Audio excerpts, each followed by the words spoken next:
Hey everybody, y'all know who it is. It's the other half of the McRae Kingz, Joseph McRae. And I'm here for a story time with you guys.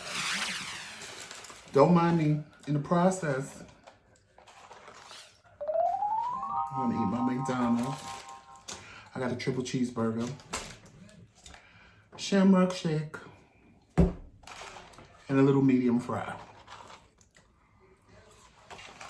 That's because I haven't eaten all day. But this is the only time I have to make the video. So, consider it a little mini mukbang, or however you say it, while I'm eating and talking to you. All right. So, I'm trying to think, should I let y'all see a softer side of me? Because if I tell y'all this story, it'll probably make me cry a little bit. And I don't like crying. I don't like showing vulnerability to people. Vulnerability. However you say it. But I probably should, because it'll help somebody out there. So,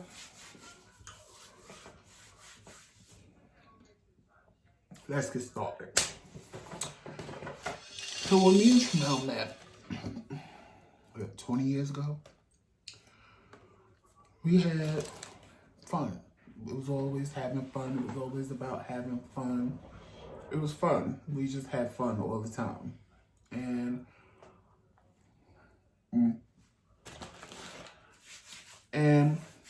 you know, the more we hung out, the more things we did. I was catching feelings. I said, you know, we'll be to each other. Now, in all fairness to him, he had just got out of a relationship. So he was like, he wanted to think about it. I went, you want to think about it? Okay. So I packed up my bags and I left. I moved to Maryland. And I was in Maryland for 12 years. I transferred my job because we met at work. I transferred my job. I moved to Maryland. And it was all good. My life was good. It was better than it was when I was back in Jersey. I was doing good at work. I had 2 cars. I had a house. All that. Then, about 10 years ago, 2010, because my whole world went upside down because my mom died. And I was a mama's boy. Complete mama's boy. I took it hard. And, you know, it was what it was. But I only stayed in Maryland as long as I did because I knew she was sick and I wanted to be able to drive. I wanted to be able to drive to her. I didn't want to have to take a plane, or I didn't want to have to take like a 14, 15-hour drive. I wanted to be there immediately if something happened, and I was able to do that. So after she died, maybe about 4 or 5 years go by. And at the time, I had a friend in Atlanta because we don't speak anymore. And he lived in Maryland. I met him when he was in Maryland. And he wanted me to move to Atlanta. So I did. And in the process of moving to Atlanta, there were things that tried to stop me in the process. But to know me is to know that I want what I want and I get what I want. So instead of listening to the warning signs,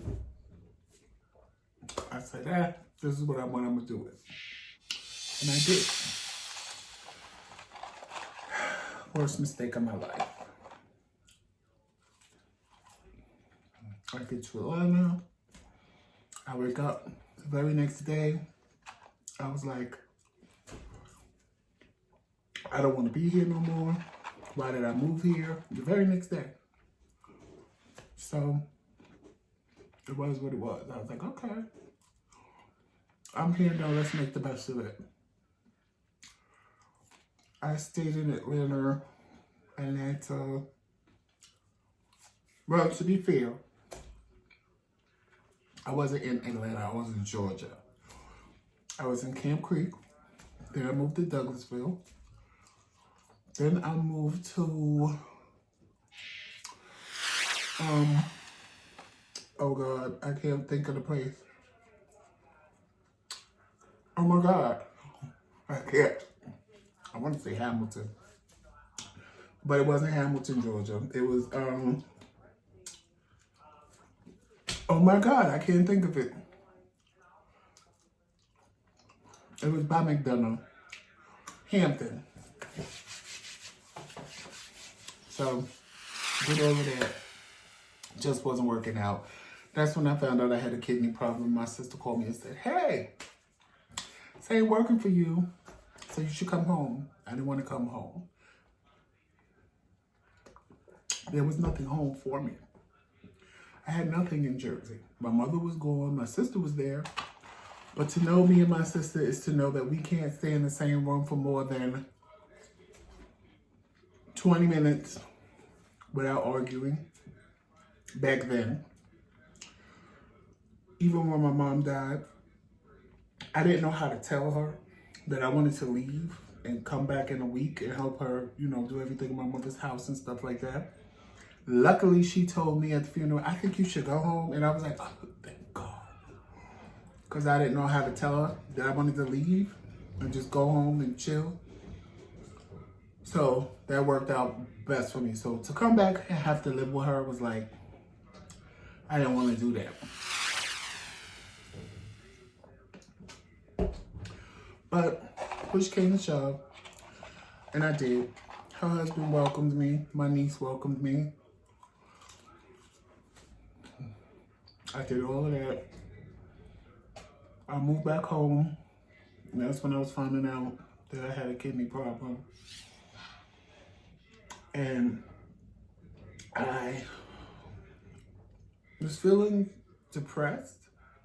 I was feeling down because I had lost everything that I had. I lost everything. It was like day by day, I was getting to the lowest point in my life. And I know you guys hear me and Tremont talk about God. I don't believe in religion, but I'm very spiritual. I know God exists. I know there is a God. I believe all of that. I don't believe in the God church wants you to believe in. I don't believe everything that's in the Bible, because anytime you have a man-made book, or anytime you've all played that game telephone, and from the first person to the last person, the whole story you start with gets changed by the last person. That's how I feel the Bible is. It's a story that has been told. And even if both of us if me and 3 other people see a car accident, I'm going to see what stands out to me. You're going to see what stands out to you. And by the time they ask us, we gave 3, 4, 5 different stories. And between those 5 different stories, we have to piece together what really happened. So, and that's just, I'm giving you, because if you've seen our videos on church hurt and stuff like that, you know, my father's a minister. I grew up in church and stuff like that. So I know that there's a God. I believe in God, all of that good stuff. So I didn't understand when all this stuff was happening to me. I didn't understand it. I'm like, I don't get it. I didn't do nothing to nobody. I'm a good person. Because, you know, that's the first thing that goes through my mind. What did I do? Who did I hurt? What did I say? Oh my God, I'm not a bad person. Why is this happening with me? And I could come up with nothing.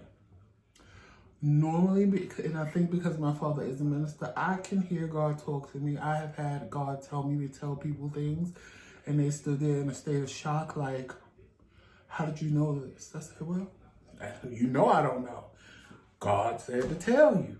And I know it's a gift from my father because, like I said, my father's a minister. I never had a calling to be a minister or anything like that. So I just I didn't understand.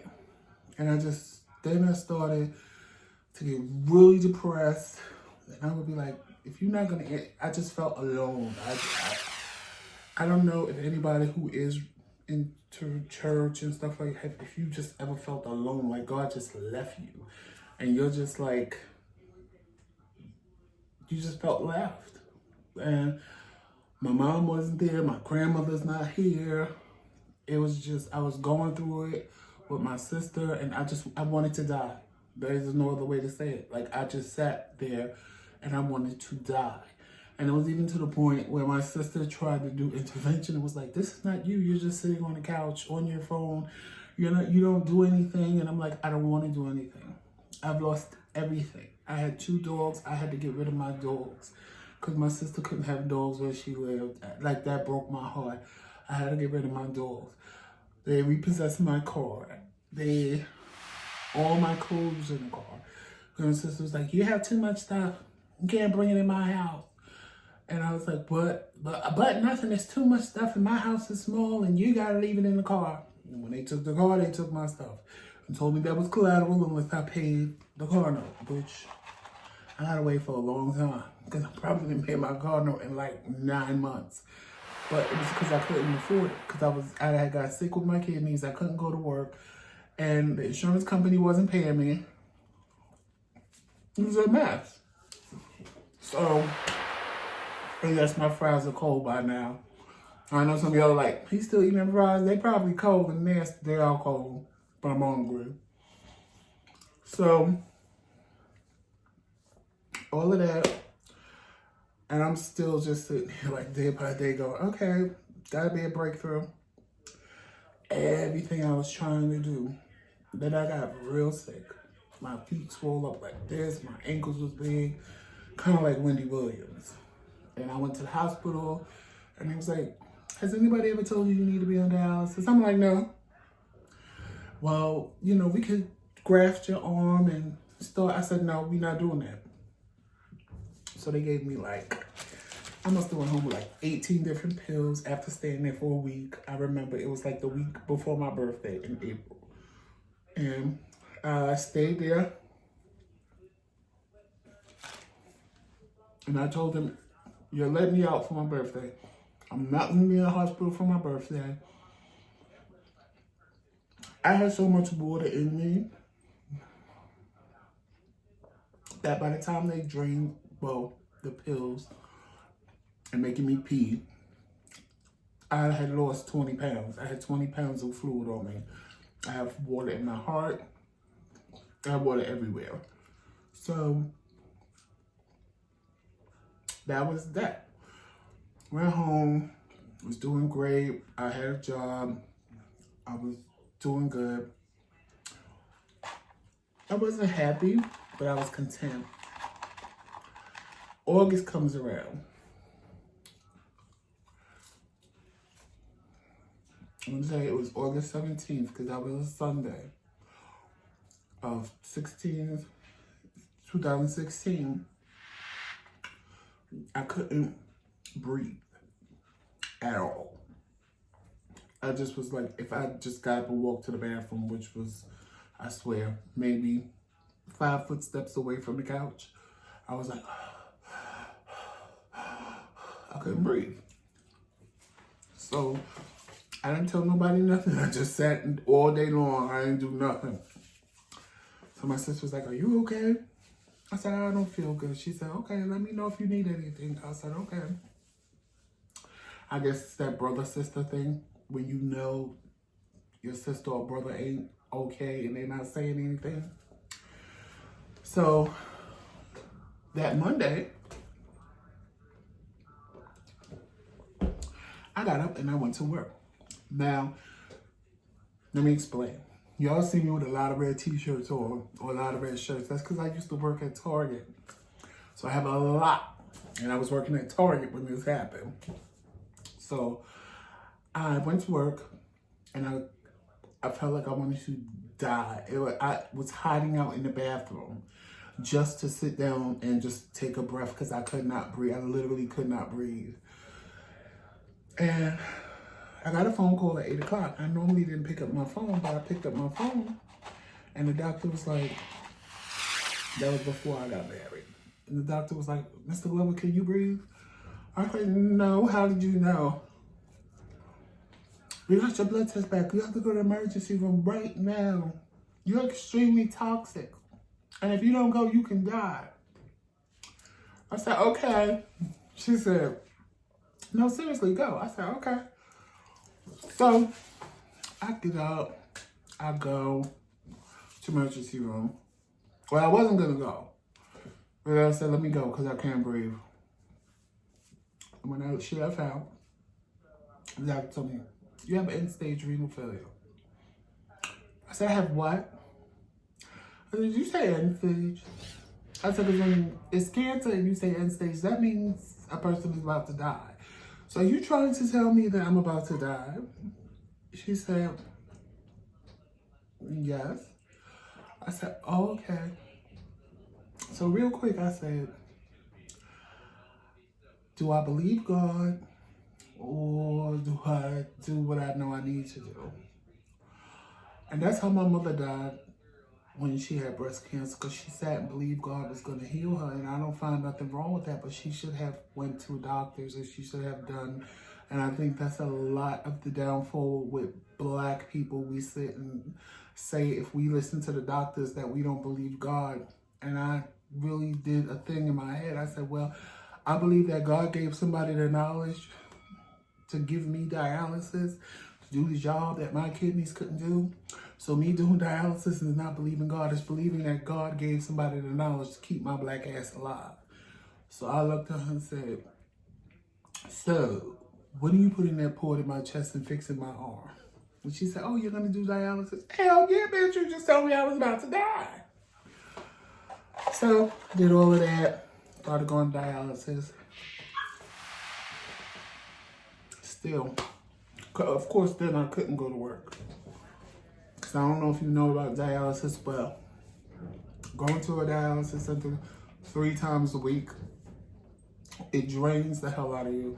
It is like the worst feeling in the world. It's like you're constantly tired. I couldn't go to work.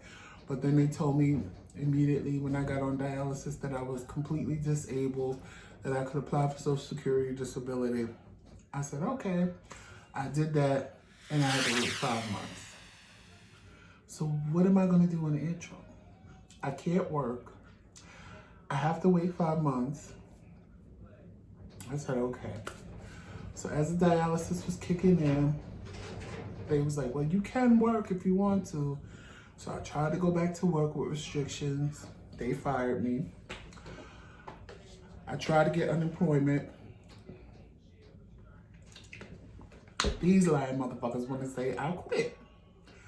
So then and that was in October. So I had to wait till November for a hearing with unemployment. Did that, had no money. If it wasn't for my sister and her husband, I would have been homeless with no food, with no nothing. My sister and her husband literally took care of me for like 2 months. Unemployment finally got together. They gave me this. Then I'm listening to people tell me how Social Security is going to pay me for this 5 months and da-da-da-da-da. So I'm getting happy. I'm like, oh, I can buy a car and I can do this and I can do that because I still don't have a car. And I got tired of taking public transportation to the dialysis center. Well, it was like the Medicare van or whatever you want to call it, Medicaid van. They wouldn't pick me up sometimes. They would pick me up sometimes. It was a hot-ass mess. Well, disability finally kicked in my payment could have started in January, but I wasn't going to get it until February. So all this extra money I thought I was going to get, I didn't. I got like maybe 2/3 of that, if that. But I'm like skipping through a lot of stuff because, you know, I don't want this to be forever long. So I was able to end up getting a car. And I was able to do that, at least. That made me happy. So things started looking up. Things started, I was like, okay, all right. Then bang, another brick wall comes. And I'm like, are you kidding me right now? Seriously? And it was just like, at that point in my life, it was like the lowest point in my life. Like, I had lost everything. I was miserable. Everything. Then one day, I had met somebody. And for whatever reason, I attached myself to the person. Knowing that he was nothing that I desired. He was nothing that I would ever date. He was nobody that I would even give a second glance to. But I did. I was like infatuated with, like, I was, I guess you could say, in love. Now that I think about it, I don't think I was in love. I was in something, but it wasn't love. I was infatuated. I don't know, it was weird. I was like going crazy over him, literally. And the more he rejected me, the more in my mind, oh, you're gonna love me, because you're nothing. That's how I was thinking. I'm like, I wouldn't even give you the time of day, bitch. Look at me and look at you. I'm cuter than anything you ever had in your life. And you got the nerve to reject me? Not that I honestly felt that way, but it's just how I felt at the time. And but then I started getting mad at myself. I was like, well, what happened to you being bougie? What happened to the old me that wouldn't deal with you if you didn't have a car? And like, because in this process, I went through a lot. I went through a whole lot of stuff. I had to sit back and all the people, I'm a realist. One thing about me is I'm a realist. I'm not going to feel some way about you and then I get in the same situation and don't feel that way about myself. And all the people that tried to date me and all the people that I sat back and called bums and dirty and I felt were beneath me because they didn't have the things that I had. Now that I didn't have these things, I were them. I was them, and that's what was depressing me because in my mind, I'm like, I'm them. But then I sat back and said, well, I'm still the same person. These things don't make me a person. These things didn't take away from my goodness. These things didn't take away from me being a nice, sweet, kind person that I am to people that I like. Because I'm not going to say I'm that way with everybody, because I'm not. But not having these things didn't take away from who I was as a person. So, fast forward, I dealt with him. Well, it was really nothing to deal with. He rejected me. Well, first he led me on to believe that this is what it was, but all he wanted was a little smack and tickle. You know. But for some reason, I wasn't really giving into the smack and tickle. I tried to smack and tickle, but my mind just wasn't letting me smack and tickle because I just wasn't into him like that. So I felt like my heart was broken because my heart was never broken over anybody I've ever dated. It was like, you know, the best way to get over one man is to get under another one. But this person really, really, really, really broke my heart. And it was weird to me because I'm like, why are you feeling like this? Why are you sitting around and, you know. And then it was weird because I watched Charm. I was in dialysis watching Charm. And it was when Phoebe broke Cupid's heart. When he was trying to date her, she kept telling him, no, no, no. And her father told him, in order to actually love, your heart has to be broken. And in my head, I said, wow, maybe that's why I'm going through this. Because I've never been hurt by anybody I've ever dated. I really haven't. I may have been sad, I may have cried, but nobody ever really, I didn't care. I mean, to be honest, I really didn't care. It was like, oh, child, please, I look good. I'll go get me another man. I don't care. I have any man I want. That's how I felt. So, flash forward. I'm watching my Facebook one day, and I see my husband. He had made a live video. And I hadn't seen my husband in a live video ever. So,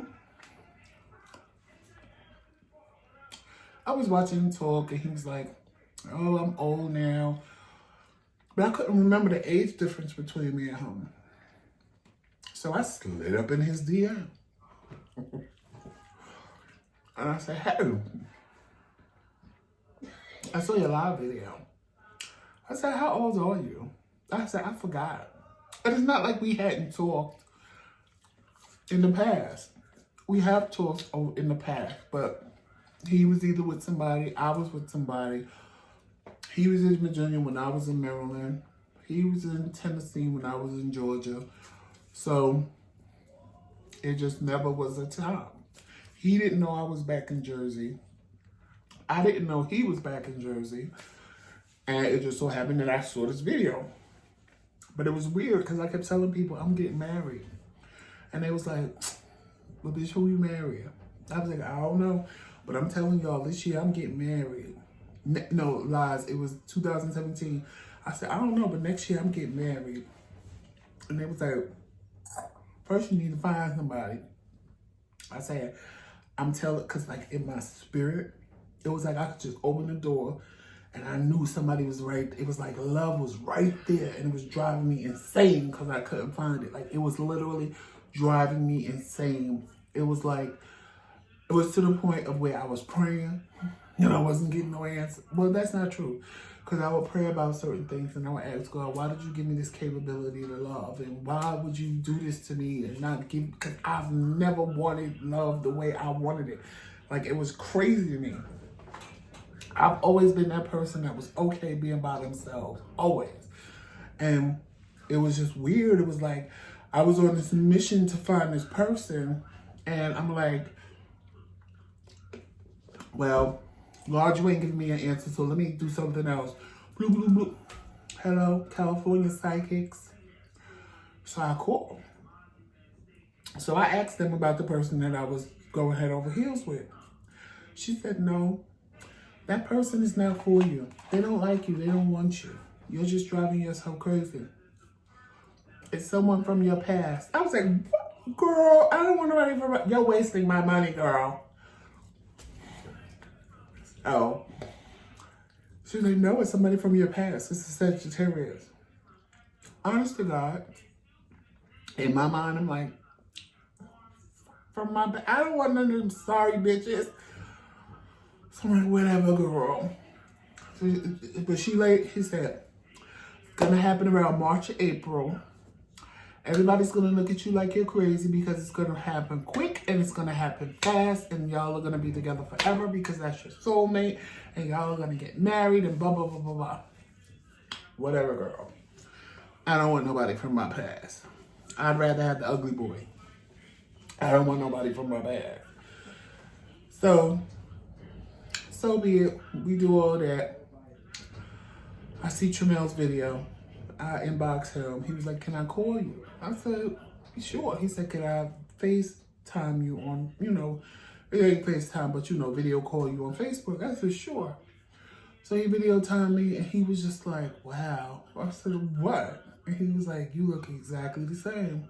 I said, you do too. He was like, no, I don't. I look old. I was like, no. So we were talking. And my birthday was actually in 2 days. So I said, well, if you want to spend my birthday with me, you can. So it was a Saturday. So they were taking me out for my birthday. But my birthday actually was that Monday. So he said he was going to church with his mother Sunday. And if I wanted to come see him Sunday. So I said, yes. So I told everybody that I went out with Saturday. I said, guess who I'm going to see tomorrow? And they was like, who? I said, Tramel. They was like, nope. You know how y'all do. Y'all get caught up and y'all chemistry is just perfect. Everybody always said that about me and him. Like our chemistry was like, it was just intense. Like if y'all, a lot of you message us and tell us our chemistry. If you were with us in person, you would really, really see how much our chemistry is like. So, fast forward a little bit. I get there and he came to the car. And when I looked at him, like, everything just flashed back to me. And the real thing was, what made all of this scary was that it was 18 years to the day that I last saw him 18 years ago, the exact same day. And it felt like it was the very next day. When I looked at Tramel, everything I felt for him 18 years ago just flooded me. Like, I was like, whoa. And I was like, no, no, no, no, no, no. I was like, no, this can't be happening again. And I'm like, oh my God. So he came to my house and he was like, this room looks exactly the same as it did. I said, everything in here is the same. He said, even the bed? I said, even the bed. He was like, this bed should be broke. I said, well, we know that, but it's not. And I said, wow. And he said, what? I said, you realize it's 18 years to the day in the same room, in the same day, just 18 years later. And he sat there and he told me he got it back then. And I listened to everything he said, and in my head I'm going, wow, he's the only man that ever got me. The only man that ever got me who I really was.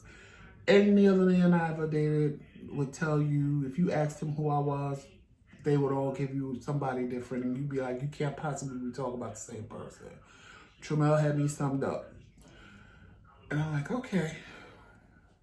And from that day, he proposed to me 4 days later.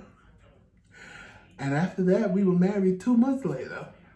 And ain't looked back ever since. And this June 30th will be 2 years that we've been married. And it was the best thing I've ever done. We've had more good. We've always had a good time. Like, I could never, like, people, oh, why would you get back with your ex? Da, da, da, da. I'm like, because we never had a bad time. We didn't have a bad time. Like, I couldn't tell you one time we had a bad time back in the day. We had fun. I can't be mad at somebody who's honest and told me they didn't want what I wanted at the time.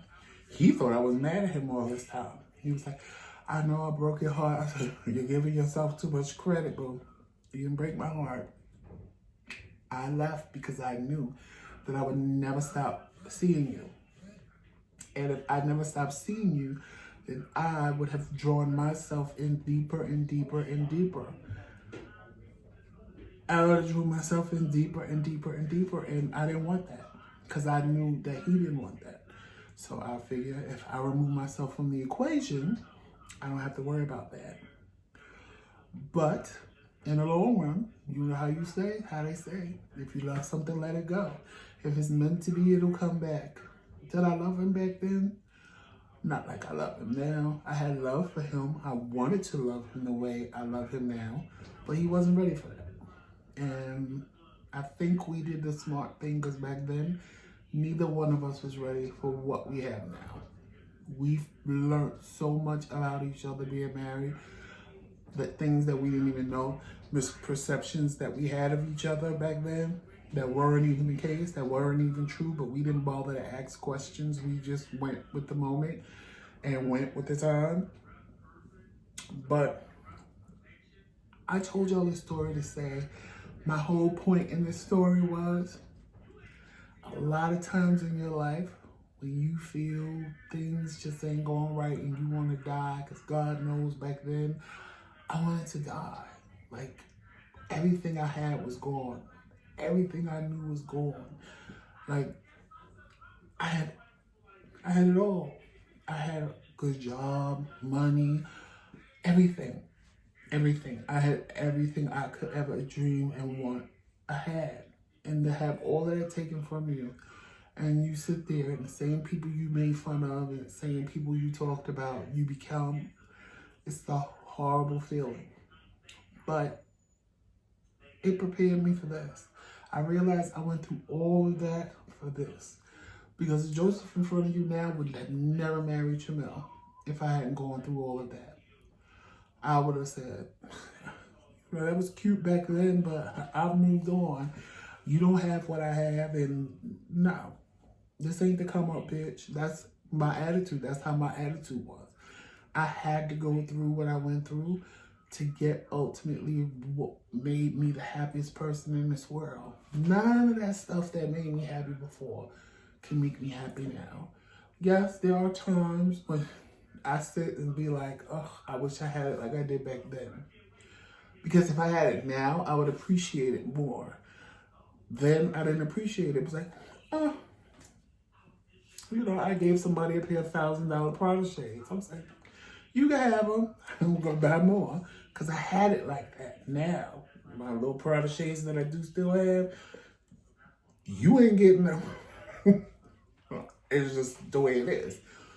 But I say all of that to say, don't ever let life's circumstances get you down. I even had a friend, and he called me recently, and he said, remember the conversations we used to have when you would tell me you wanted to die, and I would tell you you don't know what God had for you, and look at you now? Imagine if you were dead. And I was like, you're right. I would have never had none of this happiness I have now. None of what I have now. If God would have listened to me when I said, just kill me, just take my life, there's no reason for me to be here.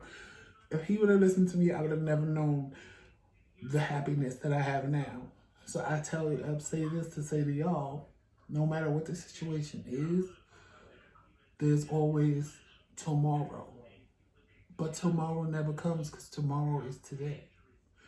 So live for today and don't worry about tomorrow because tomorrow is today. And today is what you make it. And you got to make it the best that you could ever have it. Because if you don't, nobody promised us a happy life. Nobody promised us. Nowhere is it written that we were promised a happy, beautiful life. Life is what we make it. And if you give into it, then you give into it. If you don't and you believe that tomorrow it's going to be a better day, when today comes, because the day is tomorrow, make it that better day. You set your energy. You set your energy. Set it the night before. Set it as soon as you wake up in the morning. And keep that same energy all day long. But on that note, my McDonald's is cold, so it's not getting eaten. The only thing that will get done is a shake. And thank you all for listening. I hope I helped somebody that may be going through something and you don't understand why. There's a reason, there's a purpose. Just trust me. Get through it and you'll understand once you're done. But sometimes we don't always understand in the beginning. You gotta get to the end to understand why you had to go through it. But you know the routine. Follow the Kingz on all our social media platforms, YouTube, Twitter, Instagram, Facebook. Our podcast is on Spotify, Google, and Apple Podcasts. And actually on most podcast platforms, just type in the Kingz and you will find us. Our podcast platform is totally different than what we do on YouTube. Totally different than any videos on Facebook. It's a completely different format. So you'll probably like it. If you like our videos, give them a check out. You can listen to them in your car, on your way home from work, on your way to work, on your lunch break if you want to have a laugh. Whatever the case may be, you know it's Joseph McRae, and you know it's Team McRae all damn day. Later, y'all.